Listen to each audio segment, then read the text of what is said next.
back to the Four Downs Podcast, the show where we cover 4 trending topics in the NFL in 20 minutes or less. We've got Josh joining us, a.k.a. Kablumski, per usual. And back with us live is Alex Boyajian, president of Chaotically Intolerant, and our producer. He will be joining us for one segment later on. Without further ado, let's get into it.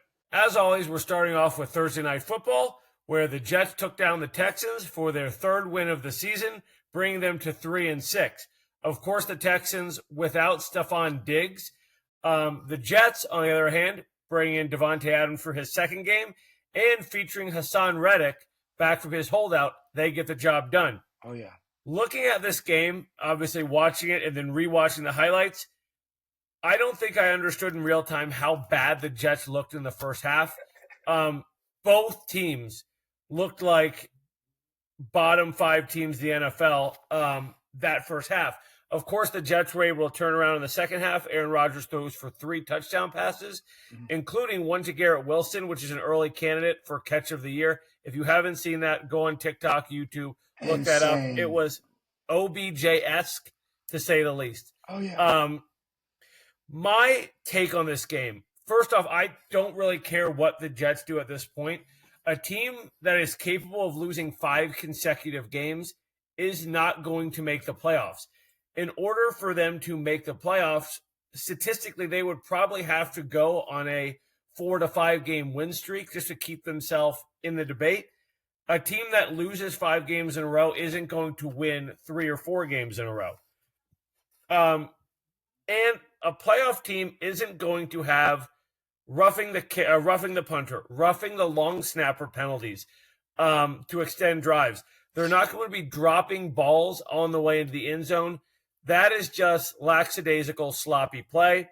And I think that was as much a story as Aaron Rodgers' second half was. Josh, what's your take? I absolutely agree with all that you said. I think that stems from the leadership. I think that the head coaching and the leadership on that team is where the lackadaisical play is coming from. There's no room for that in the NFL. For that type of playing. But I think what we saw on Thursday night games, which I want to go on record and say I hate Thursday night games, first of all. But with that being said, I felt like it was just atrocious just to watch. I mean, are we really talking about, Jets being a playoff contender? I get it. They're second in their division. But I think the takeaway more is what is Houston going to do without Stephon or without Nico Collins? I understand Tank Dell stepped up to the plate, but he did not get into the box, meaning the touchdown. And it's just something that they need to work on if they're going to be a playoff contender. Yeah, early in the game, I like what I was seeing from Joe Mixon. They were able to run the ball. Jets, once again, on defense, sloppy tackling, letting them extend plays.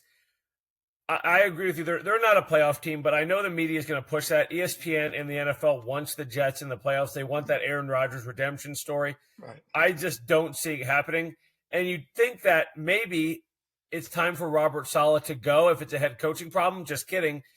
They fired Robert Saleh and nothing has improved. So that's going back to what we were talking about earlier in the year. Right. Well, that was a disastrous move. I will say real quick. I'm sorry, real quick, but to kind of be on the positive side of this, I did like how Aaron Rodgers was playing. When he did have time in the pocket, he did find his receivers. It did take a little bit longer than expected, but just to have that connection back and that familiarity with Devontae Adams, it did show that it could be trending in the right direction. Playoff team, I don't know yet, but it's definitely trending in the right direction. Yeah, and, I mean, the issue, though, once again, is if you play like that in the first half against a quality team, the Bills, the Chiefs, any playoff contender, you're going to lose by 14 points or more. Right. So coming up in the next weeks, we've got at Arizona. That's a tough game. At Indianapolis, I can see them taking that one. Week 12, they've got the bye. Week 13, they're playing Seattle. I would take Seattle in that game. Miami, week 14, that is with Tua probably back and enough time for that Miami team to kind of get back in the swing. I see them losing that game. At Jacksonville, that's a win. Week 16, Los Angeles, that's a loss. Buffalo, week 17, That's a loss. Week 18 at Miami, I'll call that a split. I'll say they take one from Miami. Miami gets one. That does not put them in the playoff picture. So is their season over? No. But for all intents and purposes, I think we can count them out of the playoff push. Maybe play spoiler for a team like Buffalo if they're chasing the number one seed. But just looking at what they've got coming up, I don't see it. And moving on to our second segment, which, as always, is game picks. This week, it is Josh's turn to pick the games. So, Josh, I'll start off with Saints at Panthers. That's an easy Battle one. of the – oh, man. That's easy. Saints, David Carr, I think, is coming back. I understand Olave is back, but without Rashid, it's not going to be an issue. Saints big. Oh, that's actually a shocking pick. I was going to say Saints very close, but no. I'll roll with you, my friend. Commanders, Giants with a banged-up Jaden Daniels. Yeah, but he's still the man, right? QB1 now, I believe he is. And coming off that high with that win that they had this past week, I'm taking the Commanders rolling. You have Jaden Daniels in our league, right? Yes, sir. Our fantasy league? Yes, I sir. said when you pulled that off the board, I said QB1. You did. Dolphins at Bills. Dolphins at Bills. As much as I want to see Tua succeed and have a storybook ending, Buffalo is just too hot to handle right now. They're on a roll. Amari Cooper's starting to get well with the playbook. I got Buffalo on this one as well. Okay. Chargers going to visit the Jameis Winstons. Who you got there? This one's actually going to be pretty tough. I like this matchup. I like Jameis Winston. I like his commentary. I like his press conferences. I like everything. I think what they got going in Cleveland now is like a regrouping, a new life, so to speak. I like Cleveland in this one. I like them to sneak out a victory. Call me crazy, but I think Cleveland here. I agree. All right, let's rattle off a few in a row here real quick. I think we got some easy ones coming up for the sake of time. Okay. Patriots at Titans. Oof. Patriots. Cowboys at Falcons. Falcons hot right now. And they're going to stay hot. Atlanta all day. Yeah, poor Dak. All right, Raiders visiting the Bengals. I think this is one of the bigger spreads of the week in favor of the Bengals. And I'm going to roll with it. Their offense is on fire. Joe Burrow and Jamar Chase. I don't know if Higgins is playing. It doesn't matter. Bengals on top. Chase Brown is running that thing. Yeah, I think this is maybe the easiest one of the week. Broncos visiting the Ravens. Actually, this is kind of tough. I'm not going to lie to you, man. Honestly, I like what they got going on in Denver. I like what Bo Nix is doing. He's making a name for himself, a Rookie of the Year candidate. I don't think they have enough, though. I really don't. I think that Lamar's healthy. Addition of who they got? Deontay Johnson. You're right. I think he doesn't make a big splash this week, but they're still rolling. Baltimore on top.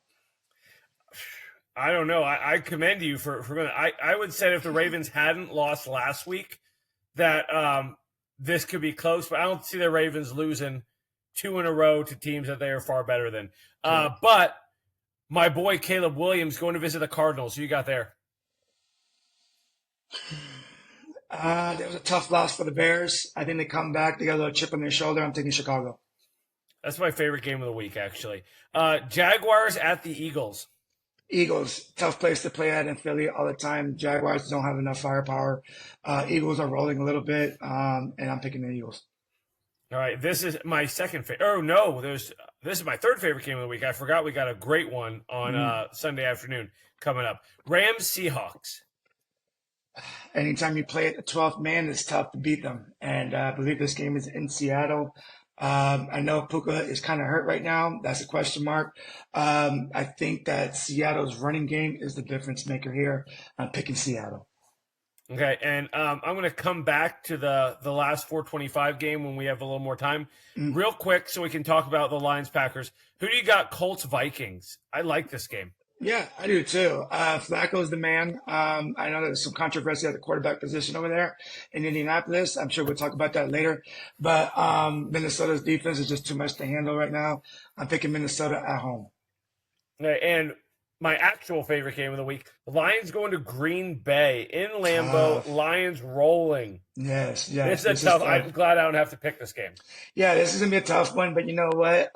They get put back down to earth. Lions on a high horse right now. They're on cloud nine, as they should be, because they're a well balanced team. But Green Bay is ready for that challenge. They're going to be at home. Jordan Love is going to be ready for it. I got Green Bay sneaking out a victory and putting Detroit in their place. Yeah, I would agree. I was actually going to take Green Bay in that game. I love the Lions, love what they're doing, but Yep. that is going to be a game. I'm going to be parked in front of my TV on Sunday at 4:25 for that one. Oh yeah. Our third topic of the day is Anthony Richardson, the benching in favor of Joe Flacco, whether it be for a game or for the remainder of the season. I'm going to get my words in before I turn this over. Alex is going to hop in, Colts fan, and Josh, a Gators fan. So I know I'm going to get lit up here. I think this is the right move.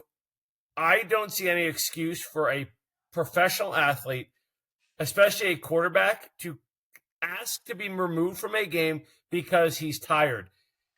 You should be in the best shape of the season right now. You are in the middle of your second NFL season. You should be ready to go. Throughout his career, he's thrown more interceptions and touchdowns. He only started one season at UF, and looking at his stats, I understand the elite athleticism, but a lot of players have elite athleticism. That doesn't mean you hand over the keys to your franchise to a guy who had so many question marks on him coming into the league, going top 5. I actually saw Stephen A. Smith showed a comparison between Anthony Richardson's first 10 NFL starts and Jamarcus Russell's first 10 NFL starts. Completion percentage, touchdown to interception ratio, very similar. QBR, very similar. And same thing with Allen, though. Josh Allen. They also have similar numbers. So, but is Josh Allen out of shape in the middle of the season? That's what gets me the most. Is it? I mean, yes, you can struggle. You can struggle in the system. You can struggle with the speed of the NFL, but you can't hamstring yourself by being out of shape.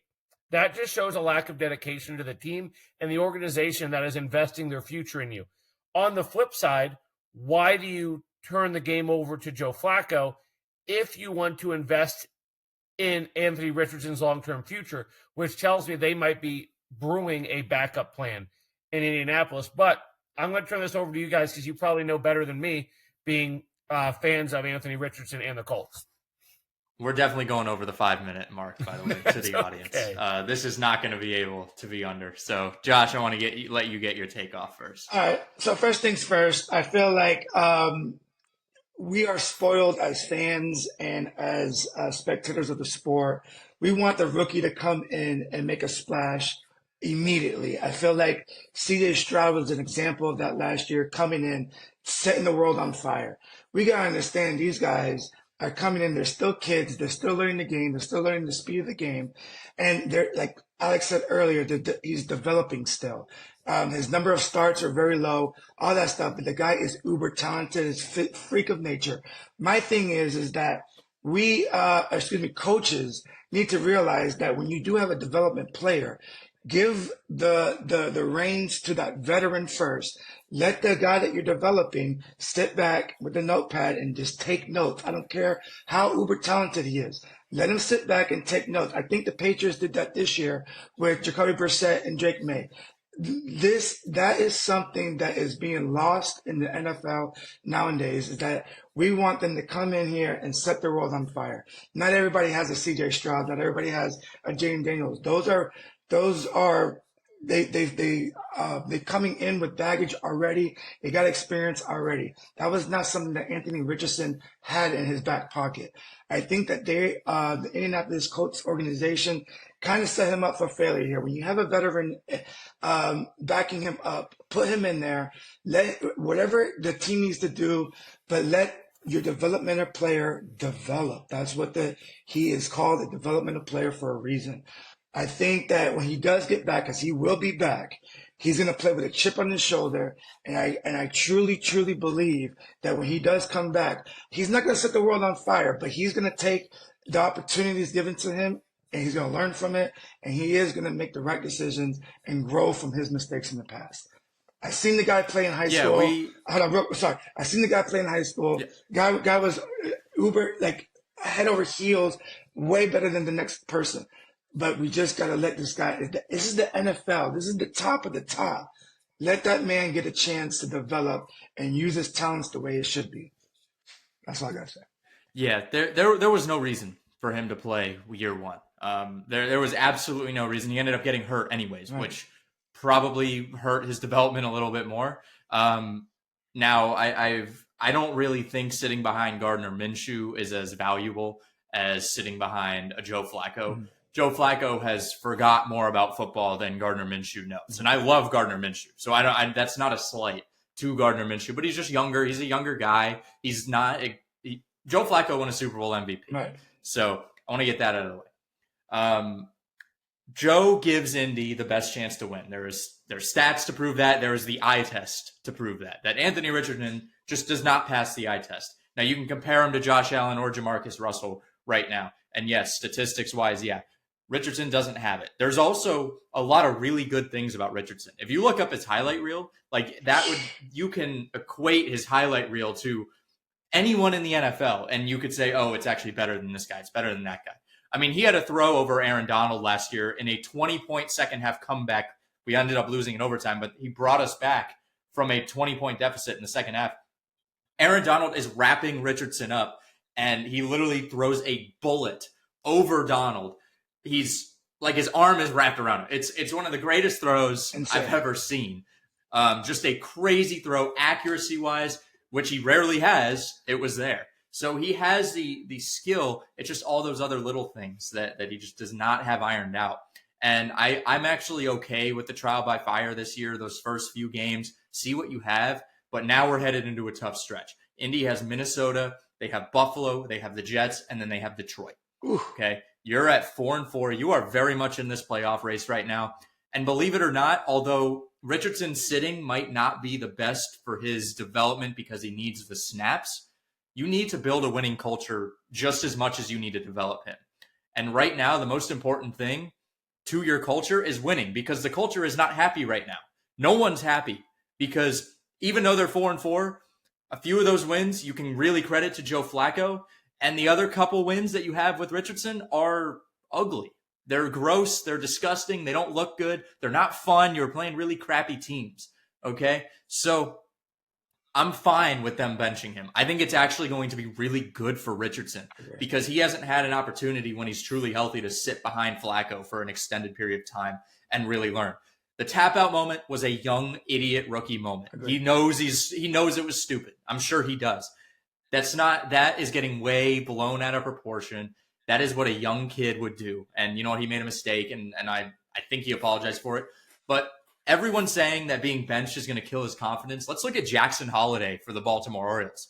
They sent him. He had a horrific start to his career, sent him down, came back up, and he was fantastic. He looked like a number one pick.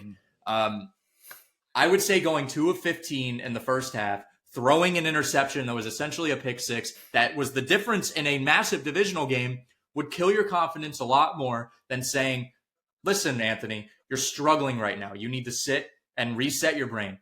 He's a captain. A leader on a football team will give up his spot if that means, hey, the team will win. This is better for the team.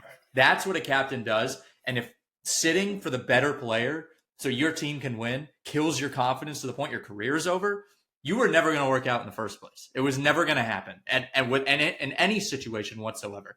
So I think this is a great chance. This is fantastic for him, honestly, to reset his mind, to sit for these 4 really tough games, because then we have New England and Tennessee after that. You could be playing meaningful football against teams that are just not very good, with a chip on your shoulder, with no expectations. He comes out, everyone's going to think this guy's going to go 2 of 15, 2 of 30 again, and throw 3 picks and look awful. Guess what? He can come out, have fun, play his game. All of his guys are going to be happy to see him back. So this is not that big of a deal. We will see him again. Shane Steichen said on Monday, Anthony Richardson is our quarterback right now. Guess what? The next day, they went to Flacco, and they said Joe Flacco is our quarterback indefinitely. They're not going to tell you the truth, which is perfectly fine, but this is not as big of a deal as it's being made out to be whatsoever, in my opinion. We'll see him again. And you know what? He may not work out as well. Like, I'm not saying he's going to work out, but you don't spend the fourth pick on a developmental quarterback to give up on him in halfway through year 2. You just don't. He's 10 games in. Settle. This is going to take 4 years. Like, this would take 4 years from the time he's drafted. So talk to me, maybe before Arch Manning is drafted. I'd love to have Arch Manning in Indianapolis. Maybe draft Arch and have them compete for the job in 27. I'm perfectly fine with that, or 26 or whatever. So this isn't a big deal. This is getting way blown out of proportion, and I still believe in Anthony. Colts fans saying this is the end of his career and that this is an organizational misfire, that is not believing in Anthony Richardson. That is telling him you don't believe in his ability to come back from this adversity. Alex Smith was benched. Joe Montana was benched at one point in his career. It happens to everyone, and you know what? He can come back and be better for it, or he can use this and define his career, and his career is already over if he lets that happen. So I hope he has a good mentality. I think he does. I trust in the kid, and good luck to him.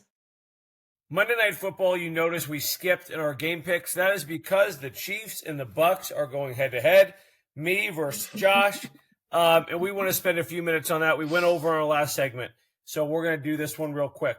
I'm taking the Chiefs, obviously, by 50. Our biggest weaknesses so far, one, the red zone offense. That has improved drastically the past 2 weeks.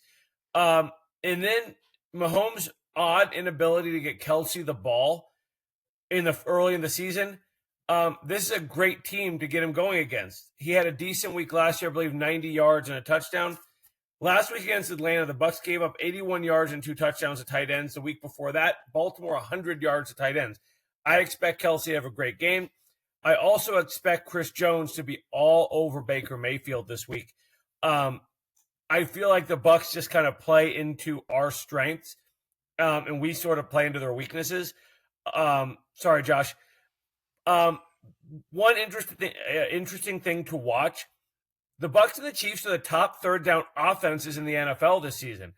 I expect to see a lot of long drives. Even though the Chiefs' defense is outstanding on third down, the Bucs' offense is outstanding on third down, mostly due to Baker Mayfield's ability to extend plays, find some of his checkdowns, go through his progressions. I love the way he plays. I just don't see it being enough. Josh, I'll turn it over to you. I think that was a great point. I was gonna speak on the third downs as well. But the biggest thing was Chris Godwin. Chris Godwin was a third down freak. Baker, that was the only person he was looking to on third downs.